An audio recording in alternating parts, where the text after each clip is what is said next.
very busy Monday show because it was a very busy weekend. So we will drill down into some of the top stories from that weekend, as much of it as we possibly can.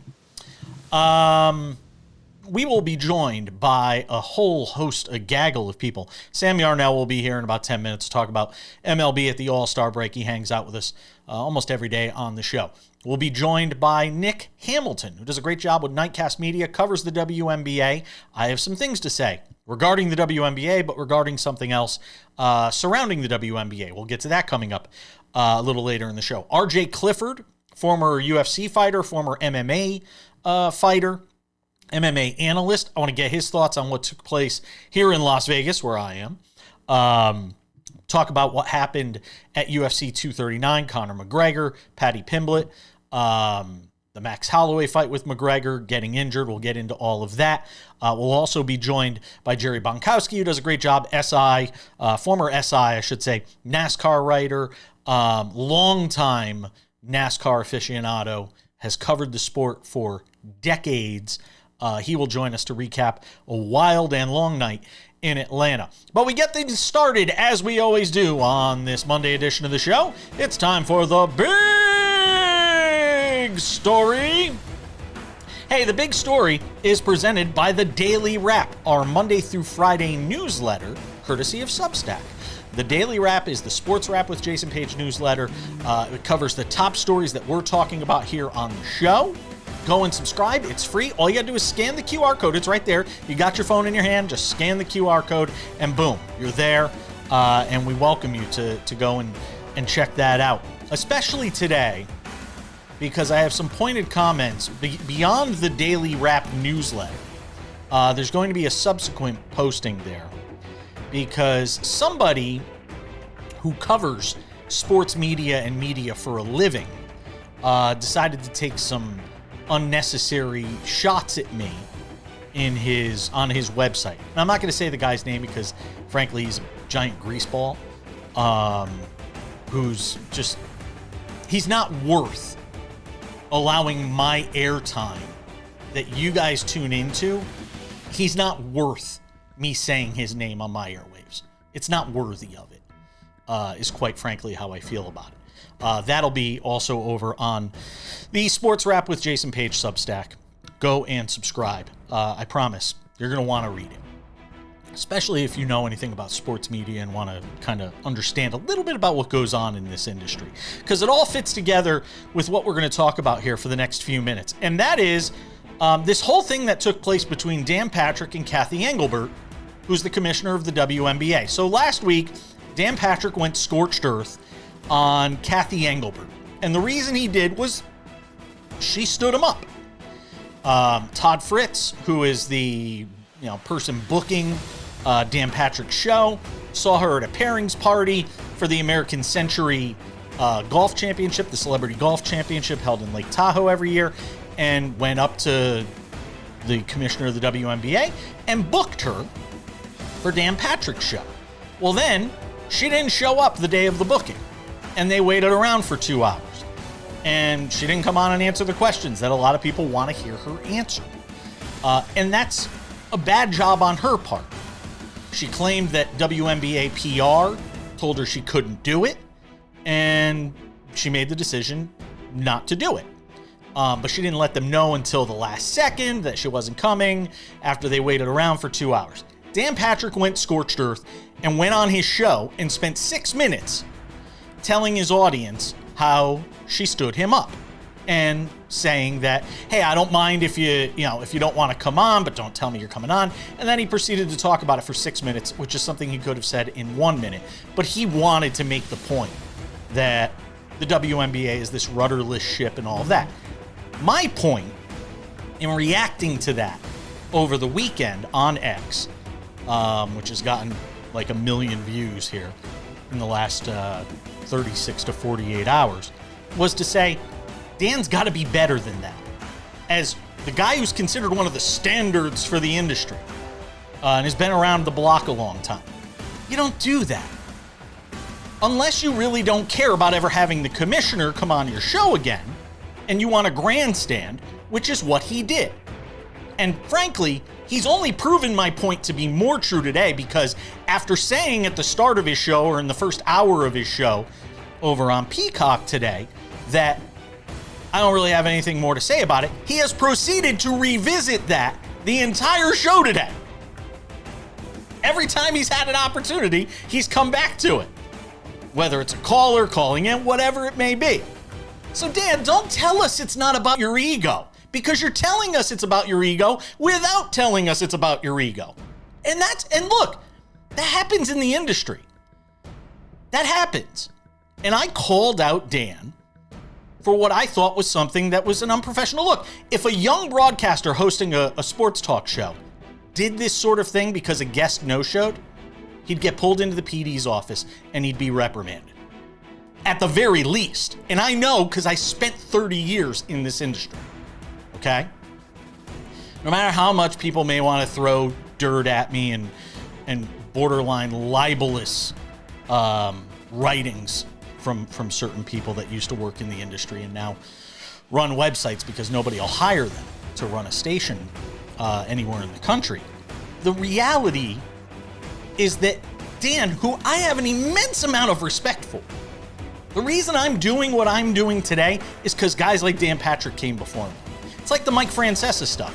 You can criticize what Mike Francesa was late in his career while acknowledging he's the reason a lot of us worked in the industry. If you don't know who he is, go and look him up. He's one of the titans of sports radio and one of the founding fathers of sports radio. But Dan Patrick screwed up. And I've had a lot of people reach out to me privately who don't want to say what I said publicly because they're afraid of retribution. And the mob that came after me over the last 48 hours on social media. I don't care. And I don't have to. Because I own my platform. And I'm independent. And I said what needed to be said. And I have no regrets about it. We'll talk more about the WNBA Cathy Engelbert with Nick Hamilton from Nightcast Media. But baseball All-Star Game talk and baseball at the All-Star break is next.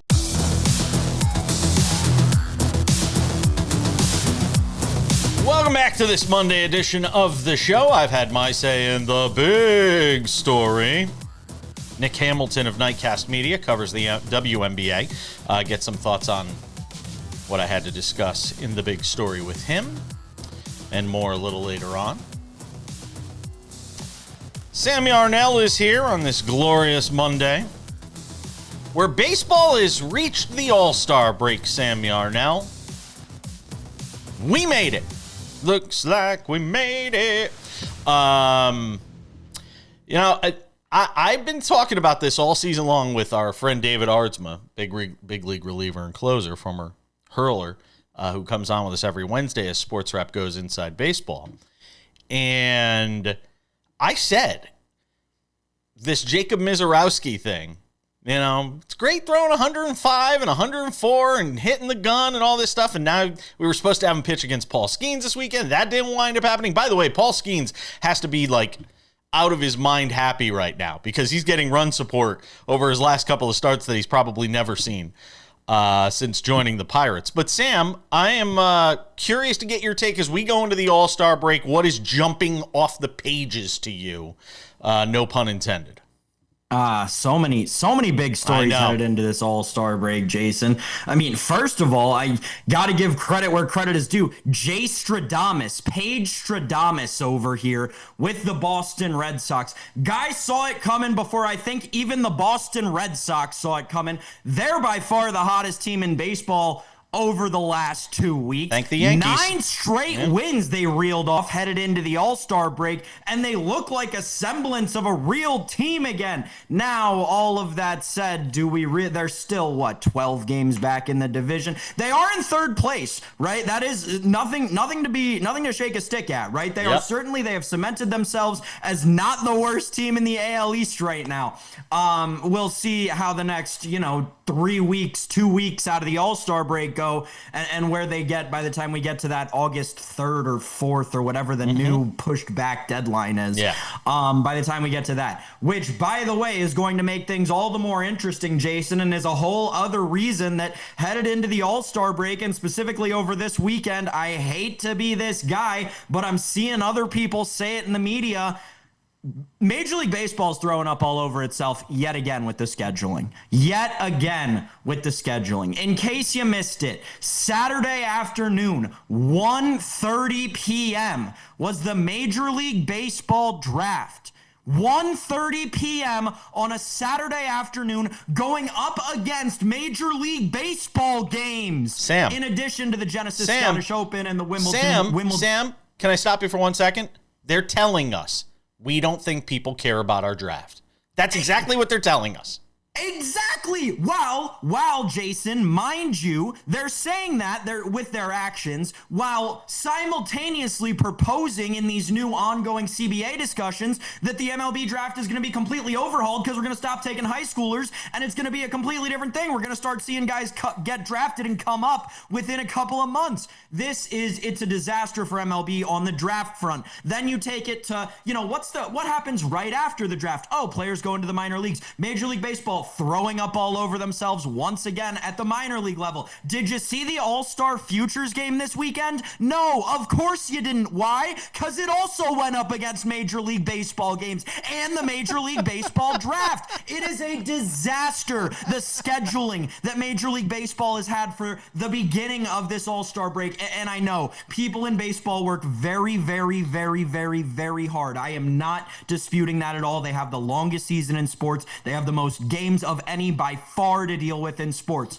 And everybody likes to have a couple days off in the middle of July for the All-Star break because it's the one time that everybody in baseball says we're putting our work away for 2 days and we're going on vacation for 2 days or whatever.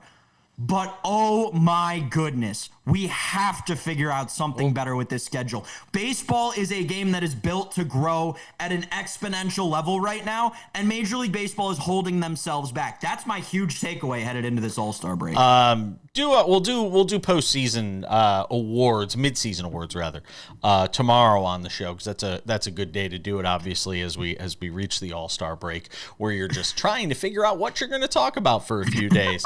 Lots of WNBA on the schedule, so trust me, we'll get into that as we go through the week. But I am curious I'm going to spring one on you in the last 3 minutes here. The team currently in line to make the playoffs that you don't think will be in the postseason, that you worry about. I'll spin the wheel. I'll do the spinning wheel of death while you think of that, or we'll play some fancy music because I did spring this one on you without putting it in the rundown. But the team right now that's in that won't be when we get to the end of the season. Who is it? I'll make it harder on myself. Okay. I'll take a division winner who I think definitely won't win the division, might not even make the playoffs, who is currently leading their division right now.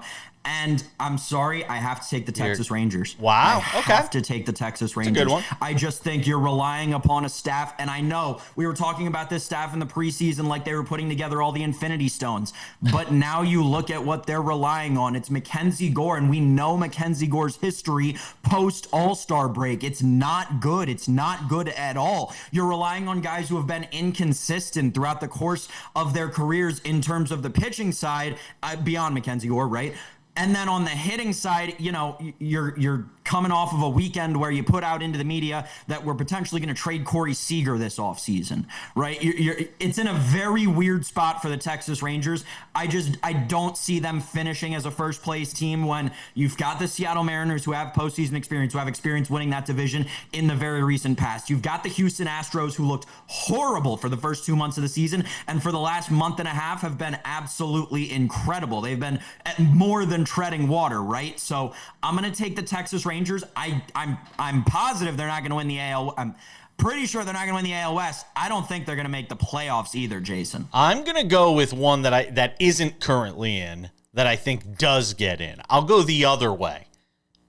And hello to our friends watching in Pittsburgh on Sportsnet Pittsburgh. Your Pirates are going to the playoffs this year. I'm putting them in. I think they get in as a wild card. They're 50-47. Look at the run differential at plus 44. They've won 7 of 10 going into the All-Star break. If there's any team right now that doesn't want to see the All-Star break, it's the Pittsburgh Pirates.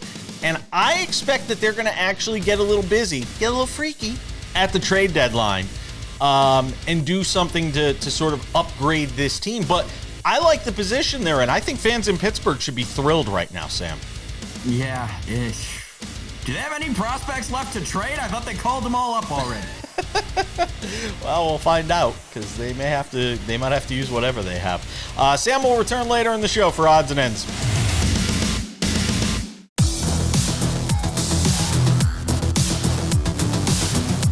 Welcome back to this Monday edition of the show. Sam Yarnell returns later in Odds and Ends.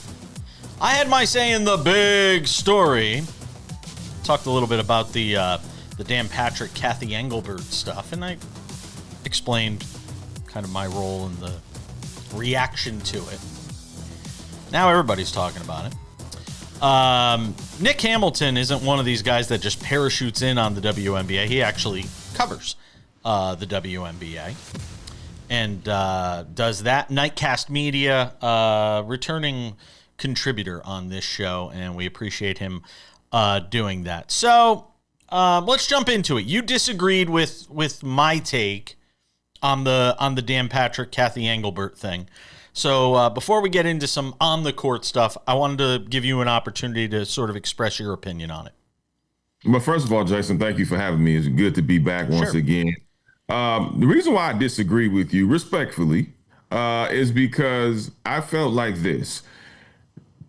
Cathy Engelbert has unfortunately had a history of not showing up to things that she should have shown up. Obviously, going through the CBA with the players union and the players have always talked about her coming out and kind of setting the tone for them, basically protecting the players. And for someone to agree, it's like today, for example, I agreed yesterday to come on your show. We set a time, we set a date. Now, you're already into your show. You're minutes into your show. And then you get an email from me saying, you know what, Jason? I talked to some of my reps, and they don't think it's a good idea to come on your show for whatever reason, right? You've already promoted it. You've done everything you needed to do. That disrupts the flow of your show. Obviously, your listeners are looking forward to, having me on and getting my opinion on something. That disrupts the flow of the show, and it's very disrespectful. So I understand Dan Patrick for saying what he said. Now, he didn't, berate her. He kept it pretty factual. And then they showed her on the course taking chip shots out of in the bunker. Same place out of the bunker. That he was supposed to be in that empty chair that they also showed. She's taking chip shots. And I agree. If you didn't want to come on, it's fine. Hey, when they reached out, when Fritzy reached out to her and her people and said, hey, would you want to come on?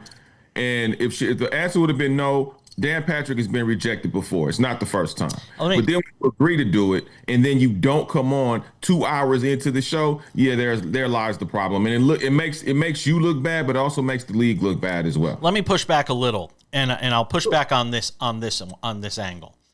You mentioned something very key, that Fritzy went and talked to her, and then you said her people. No.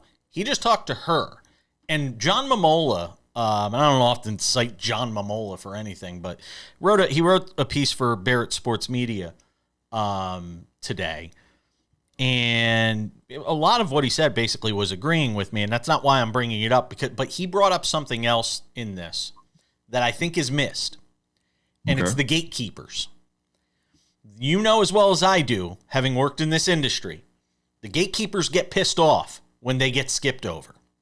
And I think part of what was at play here was the gatekeepers said, no.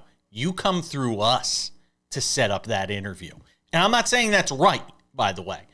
I've blasted Cathy Engelbert to the moon 1,000,000 times over on this show all the time. Okay? The league needs new leadership. So anybody saying, oh, you're taking Cathy Engelbert's side. No, I'm not. Don't be a fool. I'm not. Not you. But the fact that they went over PR's head and set it up on their own, you know as well as I do, there are PR people that get pissed off about that stuff. I have a certain guy from MLB Network that comes on here all the time. One of their bigger hosts comes on here all the time. I have a relationship with him and I set it up through him, but I still always give the courtesy to their PR people and say, hey, just so you know, I talked to Brian, want to make sure you're cool. Okay, thanks, no problem. So I think that's part of what was at play here too, which DP did not say, and DP probably won't say, is the fact that the gatekeepers probably got pissed off here too.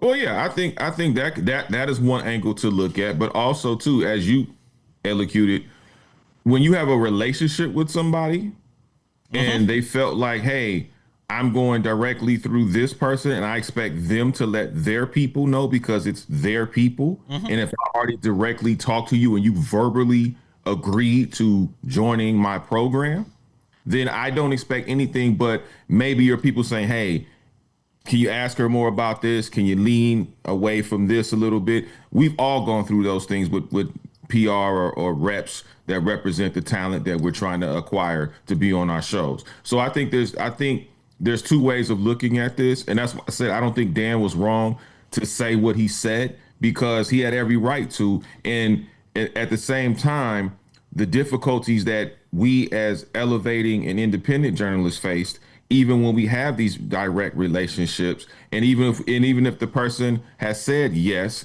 and then you go tell the rep, hey, I just talked to John and John agreed to come on tomorrow, and that may be like, well, no. And now it's messed up the whole flow of everything. So now you scratch your head and wonder, damn, should I even said anything? Maybe I should just went directly to the source. I've explained why I had an issue with the way Dan handled it. We won't relitigate that because I want to ask you about the LA Sparks.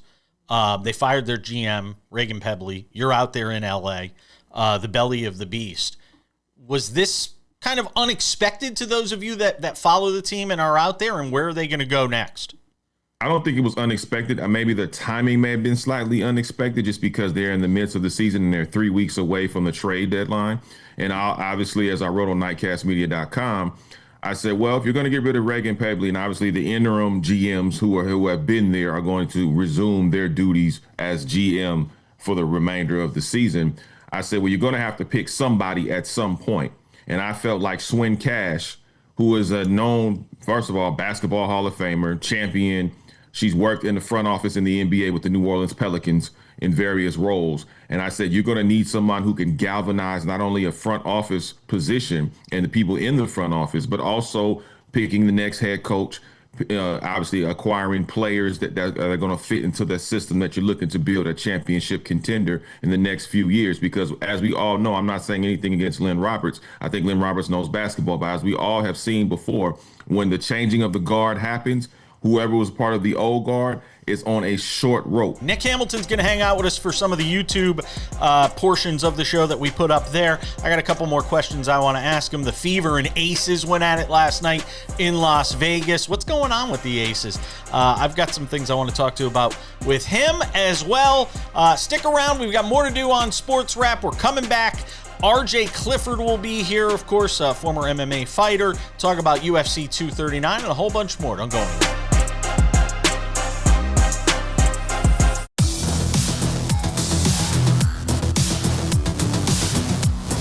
Welcome back to the show. Good to be with you on this Monday. Let's bring in our good friend. I have not talked to this guy in a while. I feel bad, but it's because I don't follow UFC the way I used to, which is why this is a great conversation. RJ Clifford, MMA analyst, former fighter himself, hangs out with us.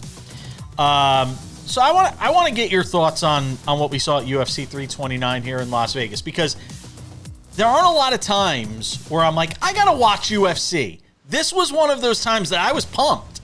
Like it was a Saturday night. I had nothing going on here. We were just kind of hanging around the apartment, and I said, let's watch. And I tuned in early, and boy, I'm glad I did. Otherwise, I would have missed all the action. But I tuned in early to watch, and I tuned in time to see Patty do his thing. But before I talk about that, I want to get your thoughts, now that you've had a couple of days to sort of marinate in it, what took place between Conor McGregor and Max Holloway, and the way this whole thing ended and what happens next.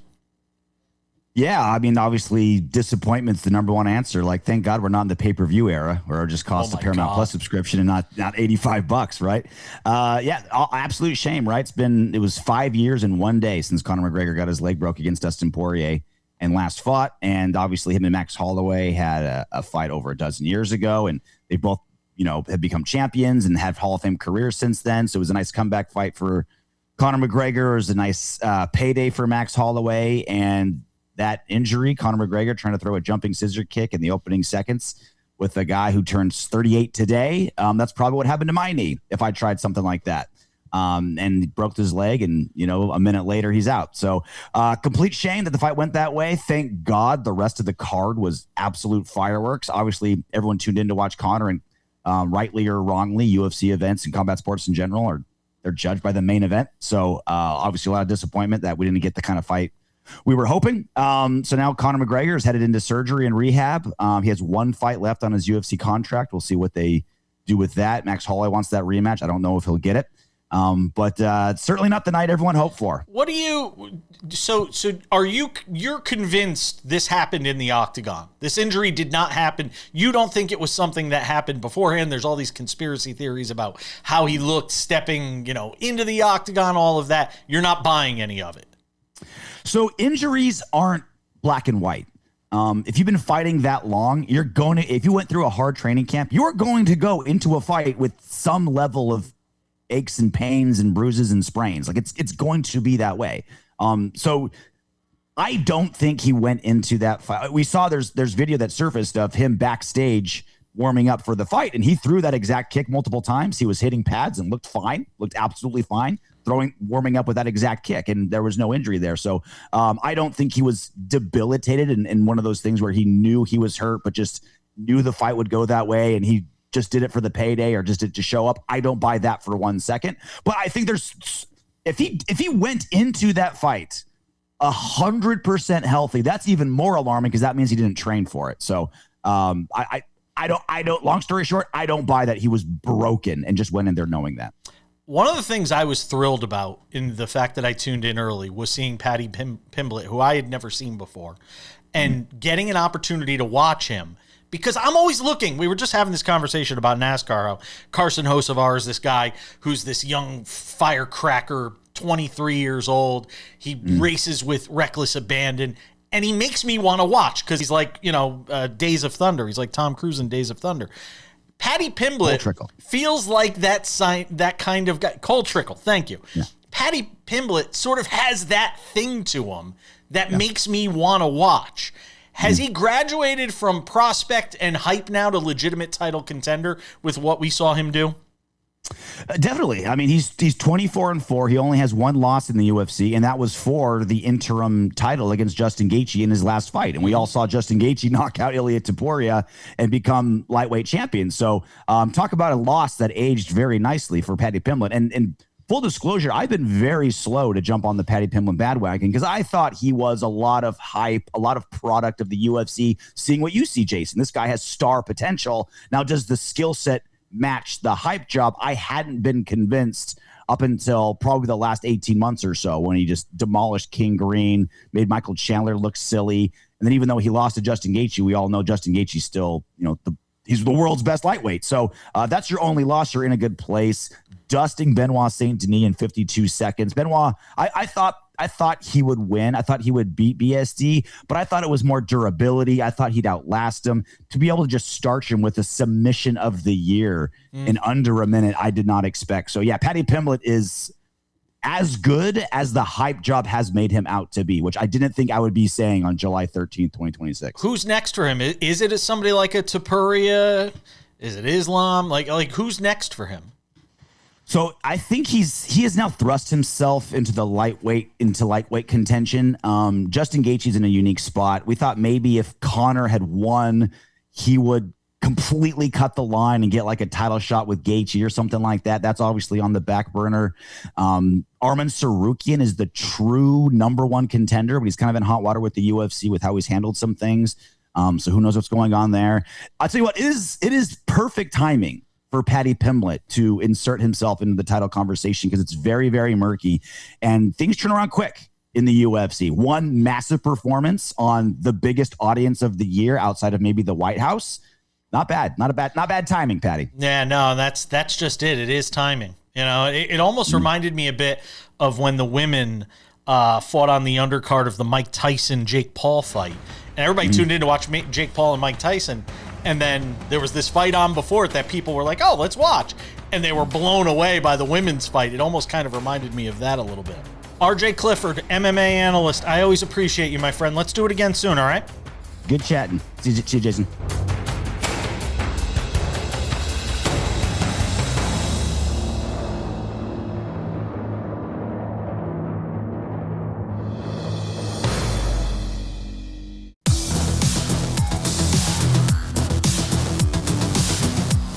Welcome back to the show. Odds and Ends wraps it up in 10 minutes. Wimbledon and World Cup. We'll get into those. Let's bring in our friend Jerry Bonkowski, who does a great job with NASCAR. Longtime NASCAR journalist. Hangs out with us on Mondays to recap the race. I said to you off air, one of those nights where I'm glad I lived on the West Coast. Because it wasn't 2 a.m. in the morning for me when this NASCAR race ended, like it was for everybody else. Boy, oh boy, what a wild finish in Atlanta. And it's always a great finish in Atlanta, with Ryan Blaney picking up the win after leading for much of the race. But the race goes to overtime. You have Carson Hocevar in the mix, which is always fun, which I'll talk about with you in just a second.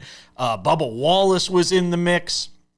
For a while, you had some late wrecks. I think we had 7 cautions, something like that. Jerry, your thoughts on Ryan Blaney picking up the win in Atlanta? Well, it would have been a crime if he didn't win. That he basically, I don't want to say he dominated that race, but he came as close to dominating as you probably can.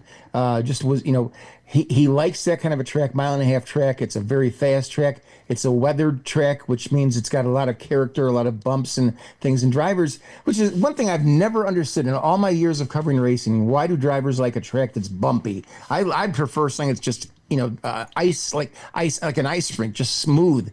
But they like that kind of character. And again, Ryan Blaney it was his day. It was his kind of race. It was his kind of track. And he winds up with his second win of the year. It felt like it might be Carson Hocevar's night because he really, made a push late in this race, but then is overtaken. What was your sort of observations on the way this overtime played out? It's Atlanta, and I mean, you can always say, well, it's 1.5 miles, like it's Charlotte or it's Kansas or it's Chicago, but it's a 1.5 mile track, but it races like a super speedway, like Daytona or Talladega. So when you go into a situation where you've got overtime in Atlanta, and of course we had weather issues that caused a delay of it for I think 2 or 3 hours worth of delay.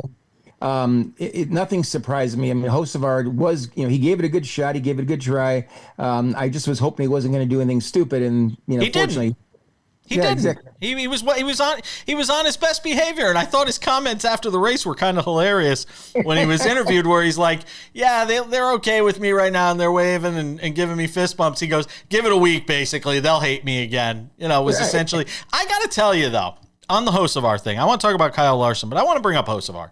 Sure. Because I got to tell you, the more I watch, he's 23 years old, which is still hard to fathom just how young he is. And he's already been at this now a couple of years. Yeah. But I watch him out there, and he's somebody I want to tune in and watch. And if you're a sport like NASCAR, and I know he just got signed to a long-term deal, if you're a sport like NASCAR, you want Carson Hocevar. You don't want every driver to be Carson Hocevar because then it's the wild, wild west. But you want Carson Hocevars. You need Carson Hocevars.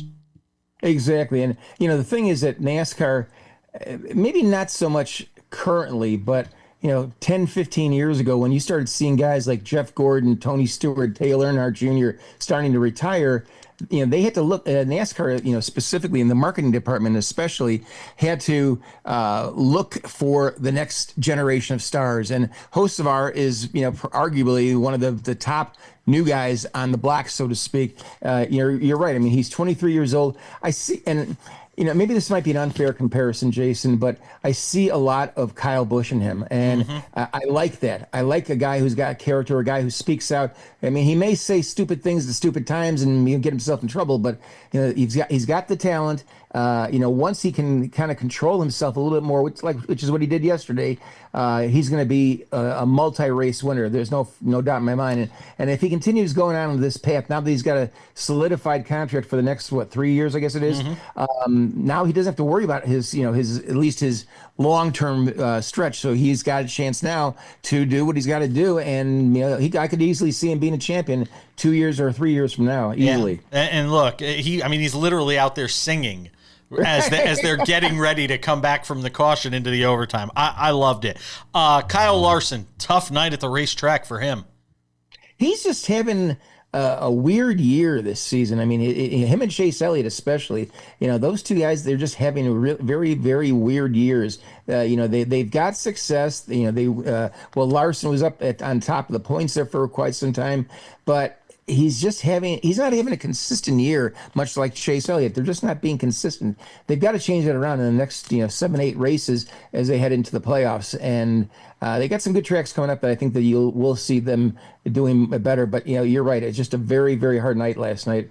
Speaking of coming up, you've got the Brickyard next weekend. One of the crown jewels of NASCAR season. And the Cup Series. Looking ahead real quick in the final 60 seconds, who do you like there? Again, it's like a super speedway, but it doesn't race like a Daytona or Talladega. It's maybe you might want to compare it to Talladega because it's got the length. It's a 2.5 mile track. It takes a lot of time to get around for one lap. To me, this is a race that I like to see somebody that is not a usual winner. The first guy that comes to my mind is Michael McDowell. I mean, he's won at the Daytona 500. I think we saw Bubba Wallace win last year. I mean, it came out of nowhere. This is the kind of race you're going to see somebody come out of nowhere to win it. Yeah, you mentioned Bubba Wallace in the last 30 seconds I still have here. And despite the fact that he hasn't won this year, he's keeping himself right there as far as the point standings are concerned. Well, that's the thing. You want to see that because now without the win and you're in situation where, if you win a race, you're automatically in the playoffs. You still have to worry about getting in the playoffs now. Even if you could have 3-4 wins and you may still possibly miss the playoffs. I mean, it's that kind of situation. Yeah. So he's got to do that for sure. I think he's got a good chance of doing it. Can he run it all the way down to the championship in Miami? I'm not 100% sure. Give me about 7 or 8 more races. Ask me then. We'll see how he's going to be then. Jerry Bonkowski, a great job on NASCAR as always. Thank you, my friend. Thank you, sir.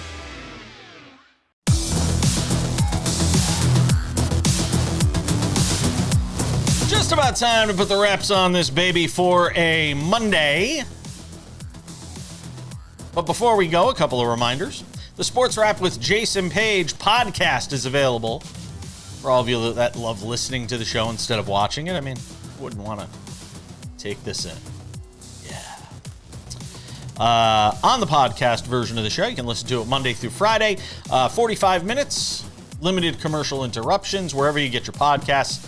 Spotify, Apple Podcasts, YouTube Podcasts, iHeartRadio, TuneIn, Odyssey, Amazon, anywhere you get a podcast, you can listen to this show.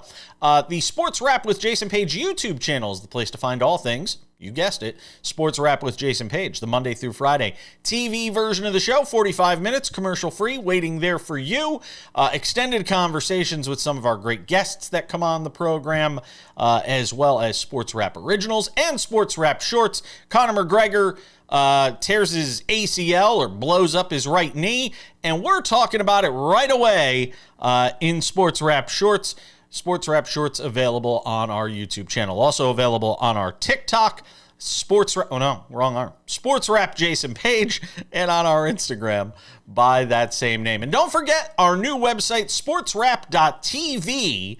sportswrap.tv, the place to find everything related to the show, all the video stuff I mentioned, all the audio stuff I mentioned. The Substack daily newsletter is there as well. You could find your affiliate. All you got to do is type in your city and state, and boom, you can figure out where the show is, what time of the day it is on. The merch store is coming soon as well there. All right, without any further delay, on this Monday edition of the show, it's time for some odds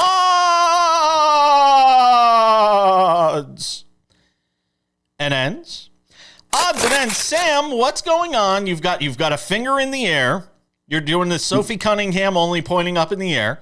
What do you want? What do you want to say? Go ahead. It's odds and We ends. did a baseball segment earlier. The home run derby is tonight. There's a chance you're watching this before the home run derby starts, and there are 3 bets I have to give you. All right. The format changed for this year, so I went and found these bets, and I think that I've got a pretty good look on all of them. We're going over 30.5 home runs for the winner to hit. The winner to hit over 30.5 home runs over the course of the derby. We're going over 74.5 home runs in the first round.